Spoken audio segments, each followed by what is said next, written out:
A very good afternoon to everyone present here, and welcome to Augusto Career Fair.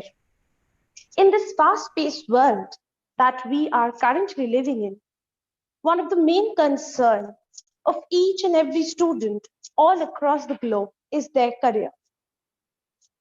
Which is the best career suitable for me? A question many ask but fail to find a concrete answer. We at this Augusto Career Fair, organized by St. Augustine State School, Bangalore, will try to find out answer to such questions. Careers in journalism have manifold opportunities, but do we really know how to grasp those opportunities? Today, we have with us a very eminent personality, and I would like to call on our principal ma'am, Mrs. J. Biswas, to introduce her. Over to you, ma'am. Madam, good afternoon. Good afternoon to one and all present here. Dear students, Today, in this era of communication and technology, journalism as a career stands not only for a prestigious profession, but also for a challenging career option. Thus, it gives me immense pleasure today to introduce to you our superwoman of today and an amazing personality, Ma'am Monideepa Banerjie. Monideepa Banerjie ma'am is the executive editor East for NDTV and a well-known face on TV for many years. She has been covering everything in the East, from politics to protest, movies to Mohan Bagan and everything in between. Let us all welcome this powerful speaker so that she can discuss with you all about journalism as an important career option. Over to you, ma'am. Monideepa, you're on mute.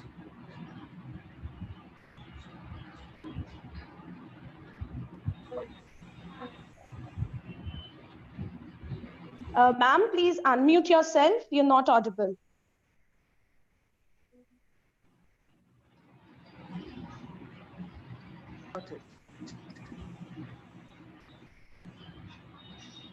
Okay. There should be I think we can hear you now.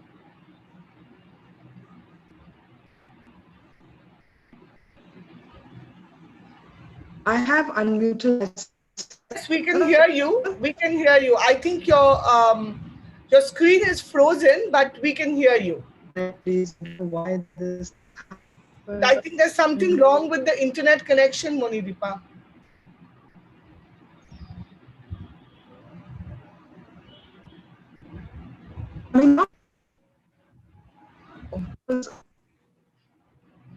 We can hear you, but your voice is breaking.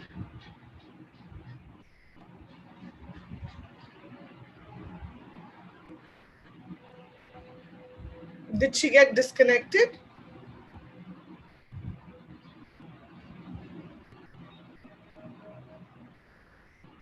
She's still there, but she's on mute. Got it. Yeah. Okay, Can you... perfect. We can hear you, but we can't see you. Can you hear me? Yeah, I think that should be fine. Am I there? And we can hear you and see you now.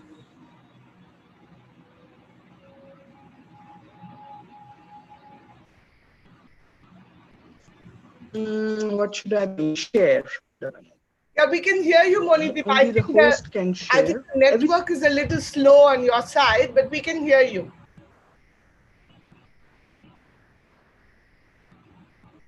Hold on, I'm checking.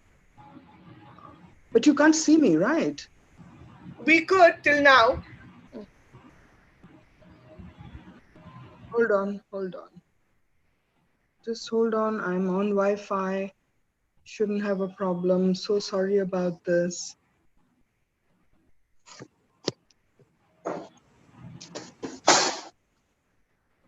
It's okay. We understand the camera work is usually done by the cameraman and you are always in front of the camera. No, Janet. Nowadays, we do everything ourselves. So it's usually not such a big deal. I'm sorry. I'm going to give it another shot. We can hear you very clearly though, but we can't see you yet. I can see myself. So that's a bit odd. And now we can see you. We can see you now, Moni. Yeah, we can see you. Okay, lovely. Okay, lovely. Let me just get on with it before I lose connectivity again. Well, thank you for having me here and for all those amazingly kind words that I just heard about myself. Almost didn't know that you were talking about me. No superwoman, just very hardworking and in the job. After 26 years in television and about 36 years, I think I've been trying to count, in the whole business of journalism, which started for me, believe it or not, Janet, back in 1982, just after I finished college. Now, unlike what you may think, we were not all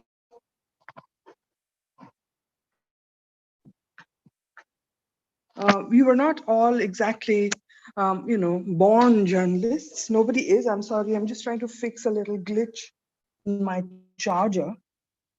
Right. So I was not born a journalist, wasn't much of a newspaper reader when I was in college. And it was only after that I sort of took a lot of interest in all the papers in the house.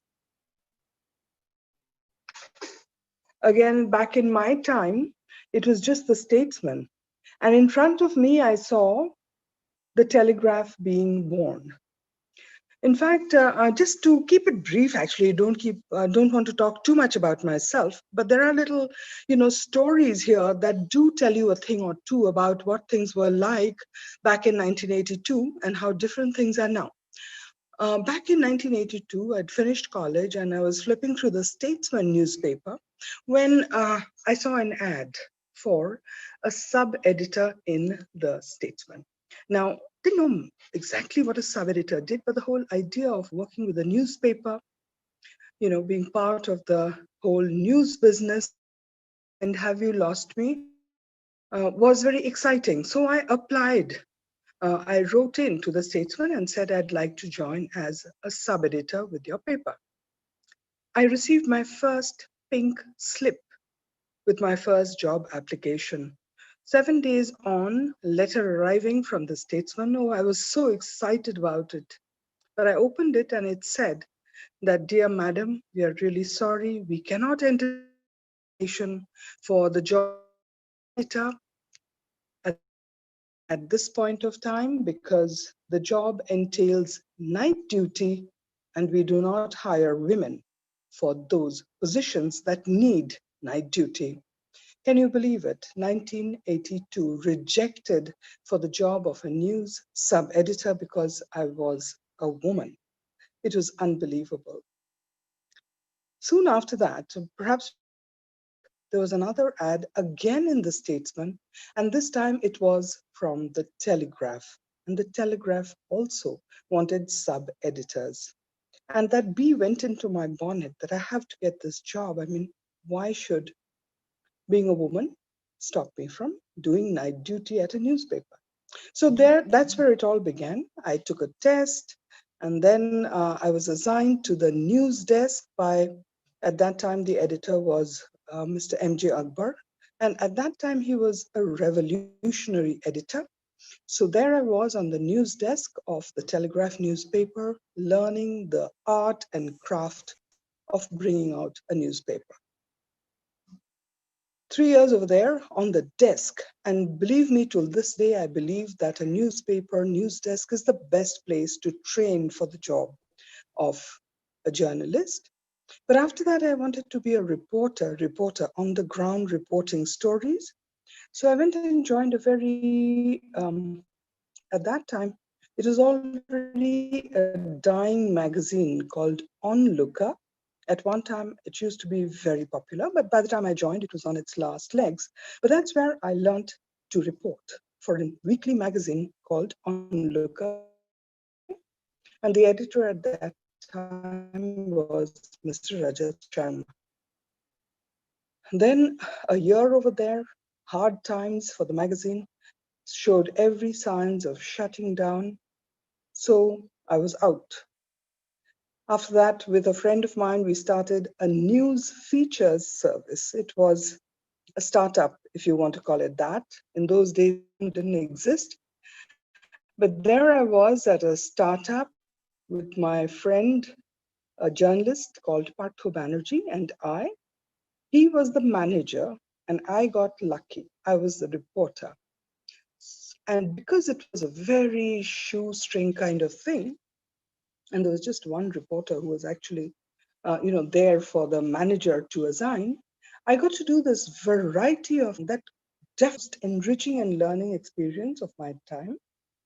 I traveled on a shoestring budget to places as distant as Sirsa in Haryana, where the chief minister's son had been accused of rape. I went down south to a place, I'm very proud that I can pronounce it right, Bodhi Nayakanur. That year, for the elections, Naganur was where Jayalalitha was the candidate. So very exciting language problems, but nevertheless. And then there was Orissa, there was Madhya Pradesh, and the Northeast, all this on a budget that didn't even let me, probably get 2 square meals a day. But it was amazingly fun. It was a huge learning, and I enjoyed every minute of it.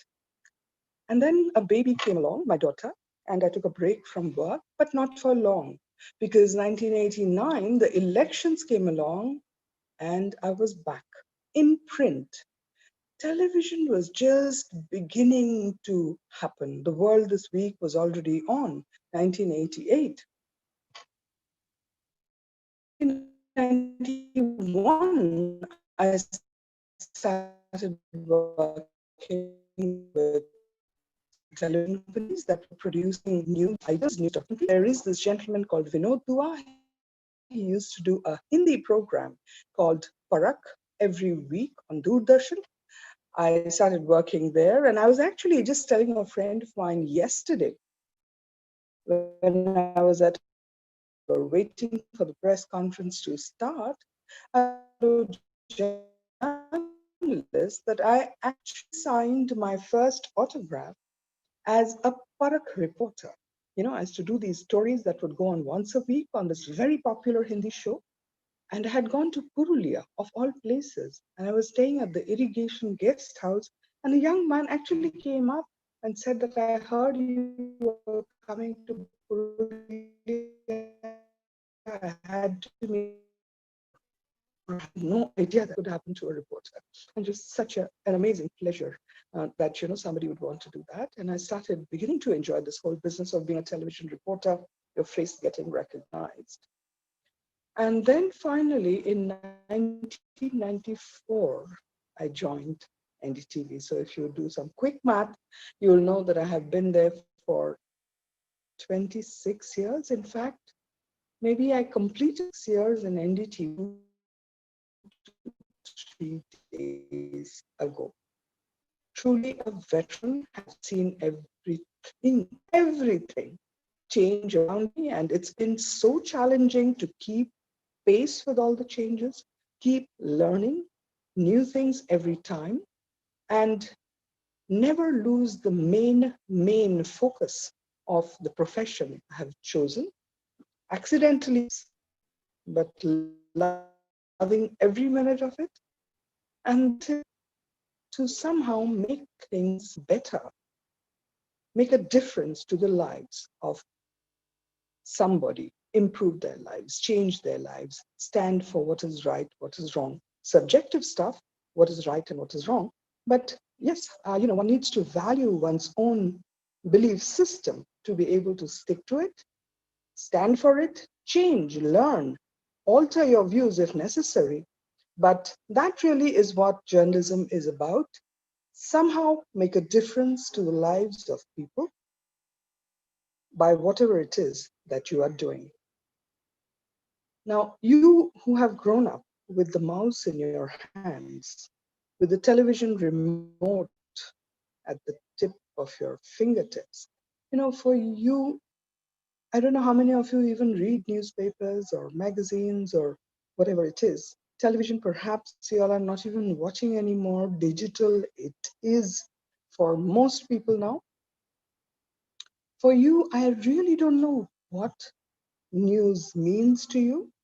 But I was talking to my daughter just a short while ago about speaking with all of you today.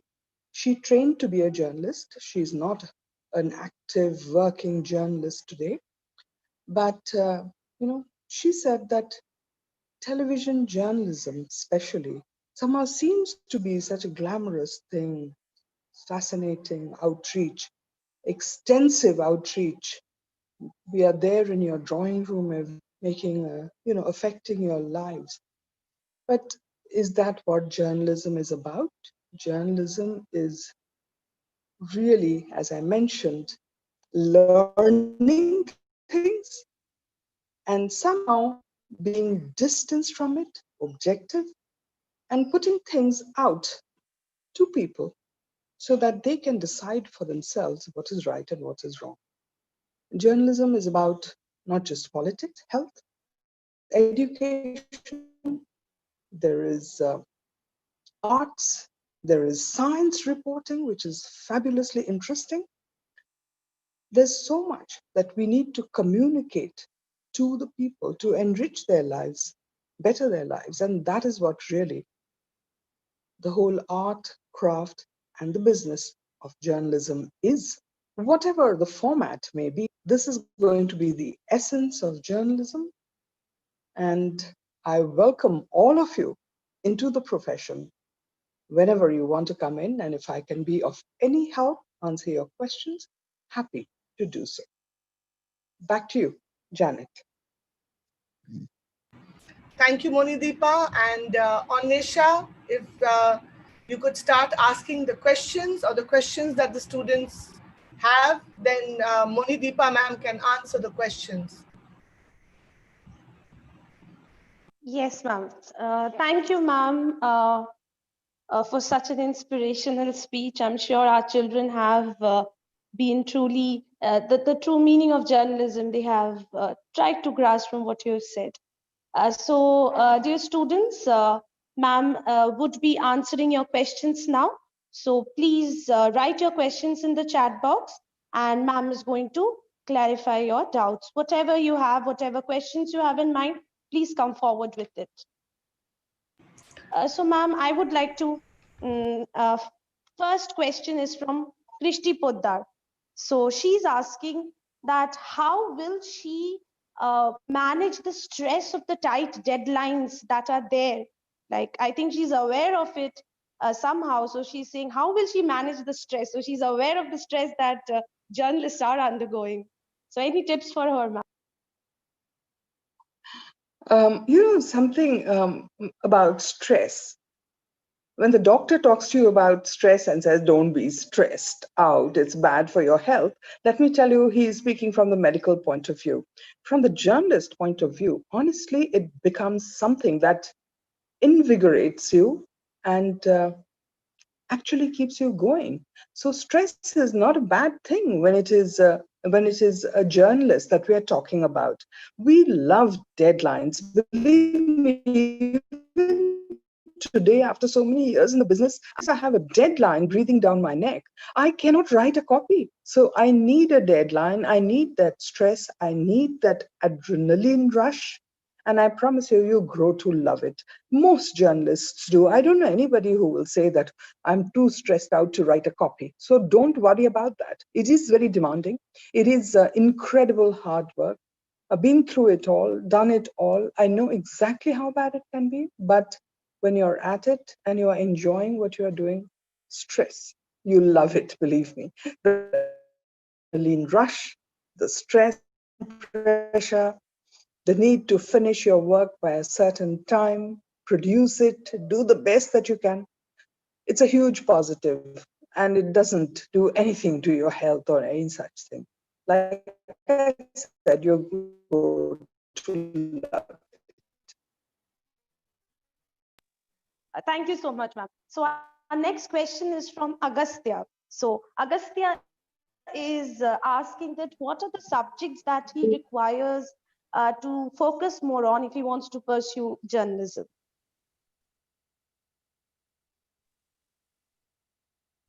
You know, I have some very strong views on this. I never went to journalism school. It was only after I joined CTV that I went for a 3-month course on the art and craft, how to tell a story. But in my, and you know, it was great.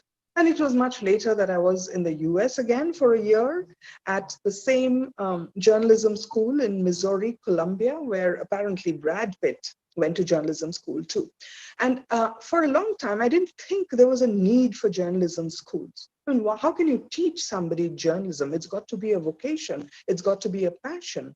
But I have come around to the view that it is very, very important to school yourself, train yourself to be a journalist. One is to learn the art and craft, especially television, you know, and writing an article is not just about writing any old thing. There are ways and means and, you know, to make it better. So for instance, things like the hook. What is the hook? The hook is that first line in your article that will grip the reader. Now, apparently now, especially, the hook is very different for television writing, for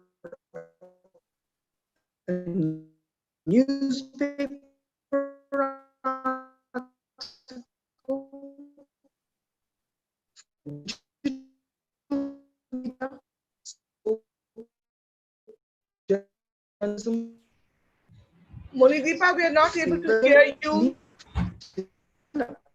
Subject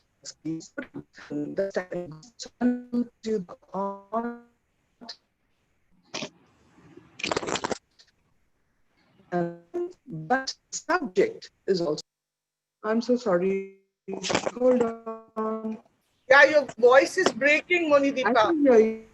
Where did you lose me? Can you? We couldn't hear the answer to this Hold on. question. That's just towards the end. Okay. Taking it from the top. Can you hear me now? Yes. Is it better? Yes. Yes, ma'am. Yes, ma'am. Okay, fine. I was trying to do it without the earpiece.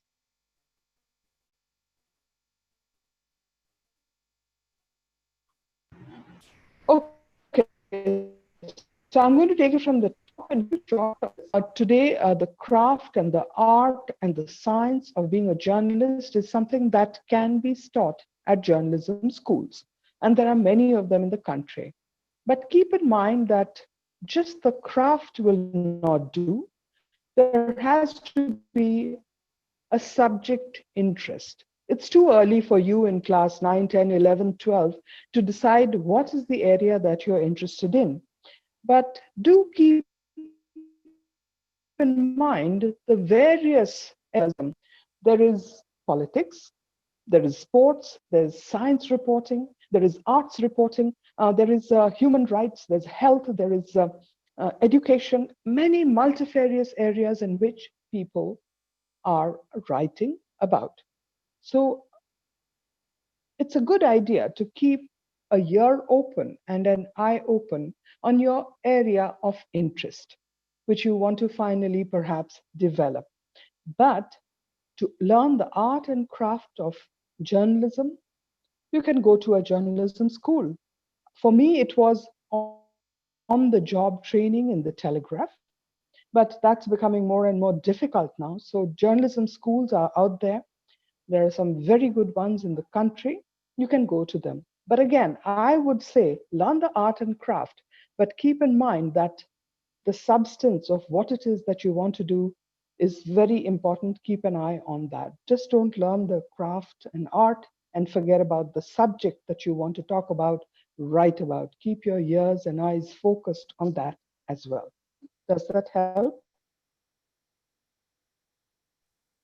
Thank you, ma'am. So our next question is from Ayantika, and she's asking you, what is your day-to-day, how do you wake up and take up a day as it is? What is the day-to-day task and what do you do? Okay. I don't know too many journalists who wake up too early in the morning. But the first thing you do is, of course, read the newspapers, check out all the websites that are relevant to you, check out the WhatsApp University. No escape from that. I promise you, there are so many media groups. Every political party has a media group where they message you. Everybody, whether it's the sports, all of them. Can you hear me? Yes, we can. Yes, ma'am. So Yes, we can hear you. okay, so everybody has those little WhatsApp message groups for the media. You check that out. You also have a faint idea in your mind about what you will be approaching today. You have a schedule of sorts that you already know exists, but you have to sort of reorient your task to whatever overnight. Like if I know that Kamala Harris is winning, last night when I went to sleep, I saw Kamala Harris was on the verge of becoming vice president of the United States. I'll make sure that there is a reporter out in her uncle's house down in Chennai somewhere, so that we can catch the uncle first thing in the morning. So you keep reorienting yourself to whatever is changing around you. That's one. The other thing that, what shall I say? So you do that, then you check out all your news sources. You might have a specific story in mind. You want to call up your sources on that. You might want to call up people and fix appointments. Then all that needs to be done by a certain time if you want to get your story out. Well, there is the pandemic, but we are going out very carefully. For instance, yesterday we had Amit Shah in the city, so we were all out there waiting till the evening when he finally held his press meet. You monitor feeds. You get video feeds coming in on your phone nowadays from various sources about, say, Amit Shah went to the capital. So the BJP party itself will give you a feed that you need to track and follow and see what is it that Amit Shah did, what is it that he said. Mamta Banerjie, not yesterday, but the day before, and quite often she will do a press conference, and now everybody has become so tech savvy. Her press conference will be available on Facebook Live. You tap into that. You look out for notifications saying Mamta Banerjee press conference. You tap into that or any other press conference that is happening. That is the more routine stuff. Now, if I want to go and do a story, say, in Bird One, then I have to travel. So it's a lot of work and it's in constant motion. It's not like going exactly like going to office, opening your diary, checking your appointments. That's not there at all in our job. And yeah, and that's it. And by about 6 o'clock in the evening, my report for the day is ready because 8 o'clock onwards is prime time. And the race is to get your report up on prime time. So you want to finish and get your story ready by 6:30 so that it's on air. But the day doesn't end over there. You continue into the night writing your web copy, tweeting, you do a lot of email, you write your digital copy. It's a lot of work. There are no hours, there are no timings that you start at 10 and you end at 7. Nothing of the kind. It's a 24/7 job. But the most exciting thing about it is that no 2 days are the same. Every day is a new day and exciting.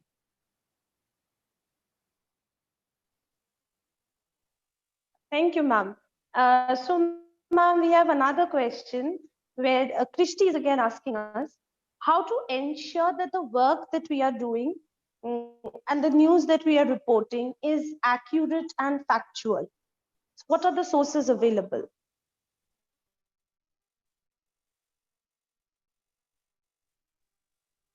Ma'am, you're not audible, ma'am. Well, you know that fake news, false news, intentionally placed fake false news, all that is rampant right now. And there are all agenda driven groups of people who do it. So therefore, the job of the journalist has become that much more difficult and challenging. And that's one antenna that you have to have up all the time, that you are not falling prey to fake news. As an old-fashioned journalist, I find there is no substitute for, checking the veracity of your news from multiple sources. Just make sure that you have multiple sources to check before you if it is a display the same thing about subject A, then there are chances that it is not fake. You have triple checked it. But if you just take one source of news and go with it, very good chances of it being fake.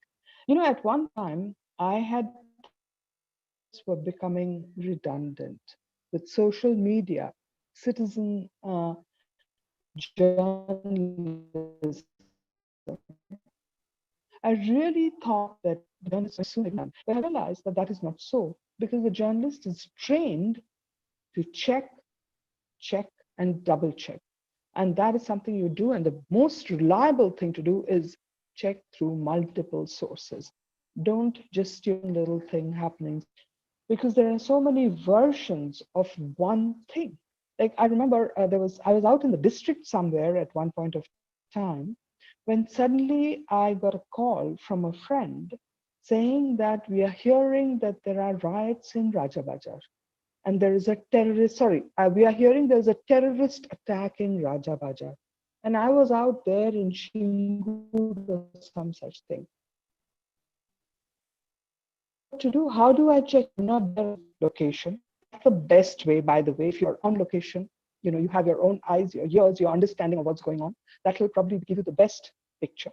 But I was out there in Hubli. What do I do? And the funny thing is, these days, in these days of social media, the authorities, the administration, they have not exactly started, using it to disseminate information better. Then I was calling, 30 different policemen to try and confirm what on earth, and believe it or not, I couldn't get through to anyone calls and just not getting the correct picture. They're called the railways because it is supposed to have happened somewhere near Shialda station.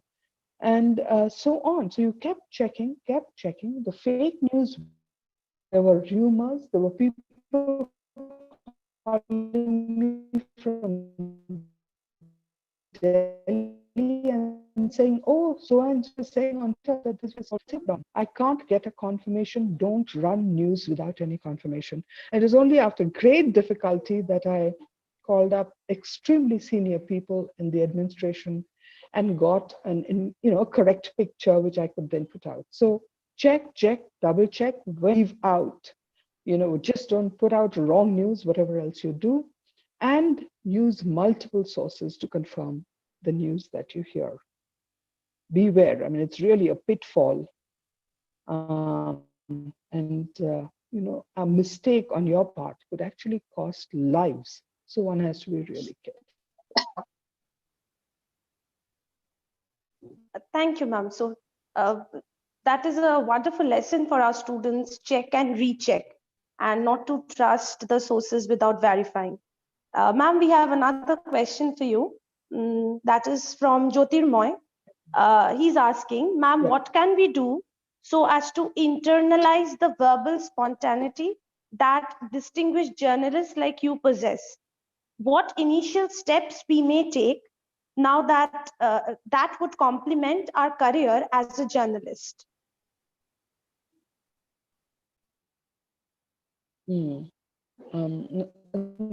That's a really interesting and very important question for me, because when I meet my old school friends, they are always telling me that Monideepa like this. Because back in school, I promise you, I was a complete wallflower. I was never into debating, never into elocution, never spoke very much. I was one of those quiet, retiring people who was good at studies, but I did a lot of sports, but I wasn't in that debate elocution circuit at all. So if you are worried that you are not exactly a debating star, how are you going to be a journalist on television? Don't worry. If anybody can.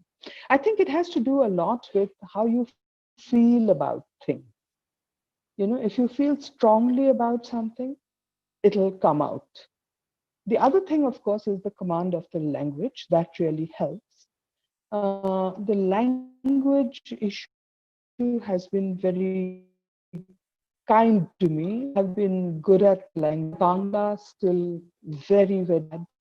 My Hindi, I manage. Because my Hindi is so poor, I understand that language skills are very important.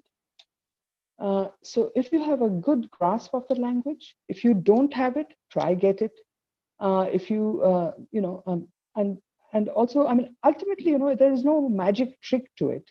It is all a matter of involvement in. But let me tell you, Now, I have never done it, but I know that in the initial days, there was a couple of young anchors up in Delhi who actually shared what they uh, did to improve their anchoring. For reporting, it's a bit different, but one of the things they did was stand in the bathroom, staring in the mirror, and talk. And they would not talk, but they would blink their eyes, they would move their heads, their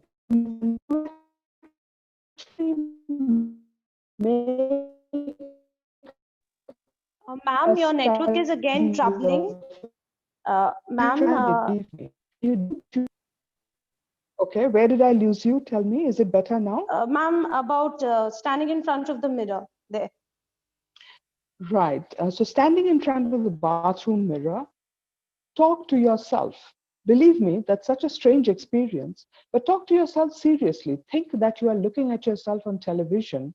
See your facial expressions, how you smile, how you move your head to the left or right, and how you move your shoulders, your body, your arms. Like right now I'm moving my hand. How much should I move? Like frantically or gently? Or purposefully or aimlessly. There are some people who will keep moving their hands just like that. It's natural. But if you will realize that this is what you should be doing and this is what you should be not doing. So do that. And just a quick lesson every time, even today, when I go in front of a camera to do a live or something, there is one lesson that I remember somebody taught me, and that loosens up your mouth, the muscles around your mouth, and you want to make a note of it. It's useful at all times, and that is to say, a bit like a donkey, E-O, E-O. That's a practical lesson that just loosens things up and makes it easier to tell it. That's a little bit. But stand in front of that mirror, practice, and you can learn a lot about how your body movement, your facial movements can. Ma'am, that brings us to our next question, which is from Agastya again. So he's asking, were you ever nervous speaking in front of the camera? If you were, then how did you cope up with it?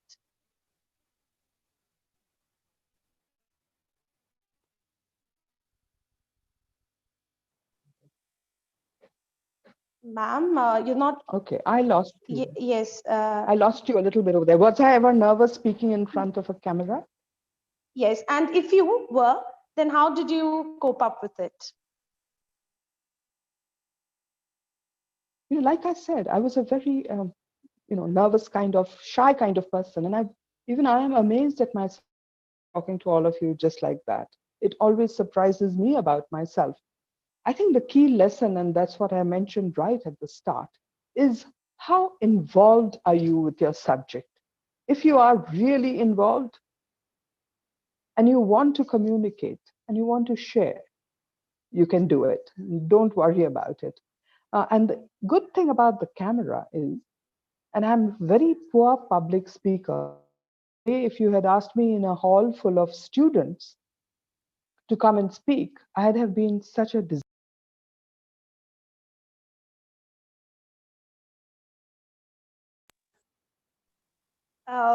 So we'll have a few more questions, one or two, then we'll call it a day. So, ma'am, what are the avenues that are there for digital media? A lot. That's the media that's growing. And that's where, honestly, a lot of people are shifting, because also, it's not cost intensive as much as television is, or as much as even newspapers are. So digital medium is the way forward, no question about it. A medium that will deliver news into your palm. That is where news is going now. And is the soul of news right now. So things like In Shorts, which gives you news in 60 words, that's the way to go, honestly. I still firmly believe that television, newspapers are all here to stay. But the consumption of news is going to be much higher on the digital platform. Digital platforms are multiplying in India. We have some stalwart organizations now called Wire, Scroll, and even the print. And there are hundreds and hundreds, literally, of vernacular ones that are coming up, and they are very, very good.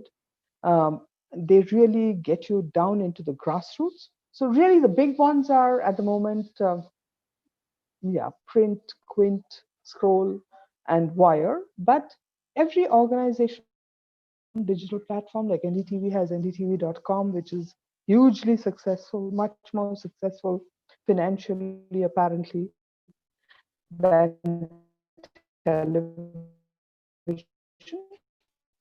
So plenty of digital platforms, and that's really the approach today. Yeah, do focus on the digital services. Um, yes, so we are now final two questions for you, ma'am. So the second last one is, uh, can you throw some light on tourism journalism? I'm so glad you asked this because believe me, the first time I went abroad, this was before NDTV, was at the invitation of the British Tourist Authority and British Airways. They invited me to come and write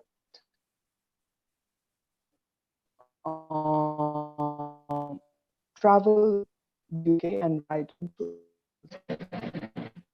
Always been there and Ma'am, your will be. voice is getting disturbed again, ma'am. Okay. There's some noise going around. Furniture moving somewhere. Hold on.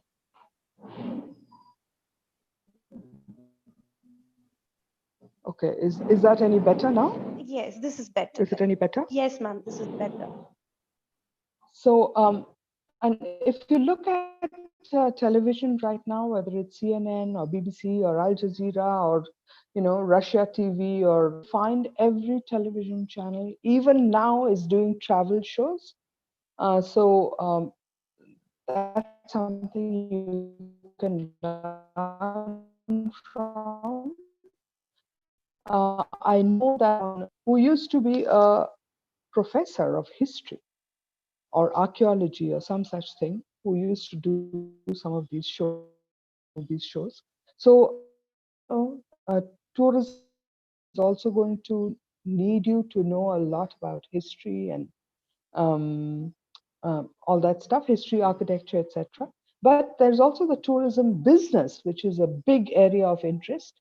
We all have seen how Make My Trip and cleartrip.com and all these things have made a huge difference to the way we travel. So yes, definitely.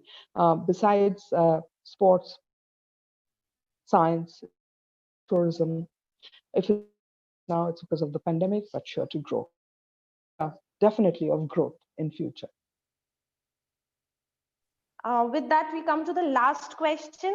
That is, what are the initial or the primary steps that interested students might take so that they can pursue their career in the future? Okay, there are two ways of doing this. One is you could head straight to journalism college.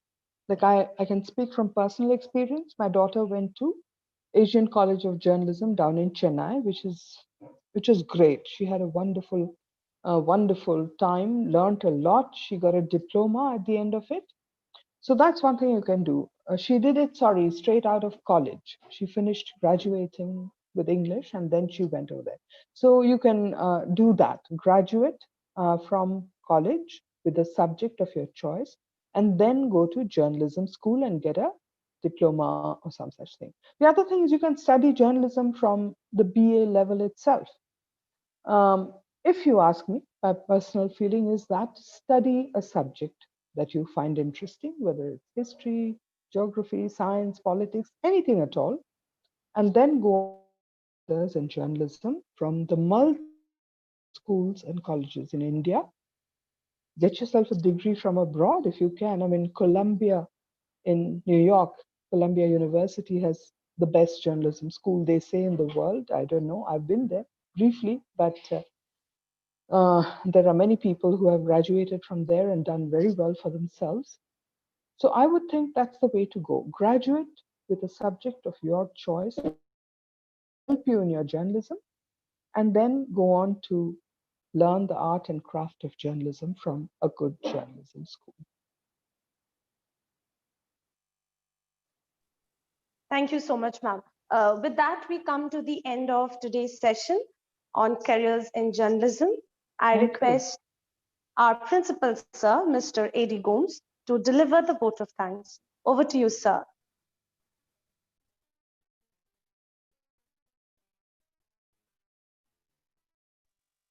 Principal, sir. Am I audible to you, sir? Sir, you're on mute, sir. Yeah.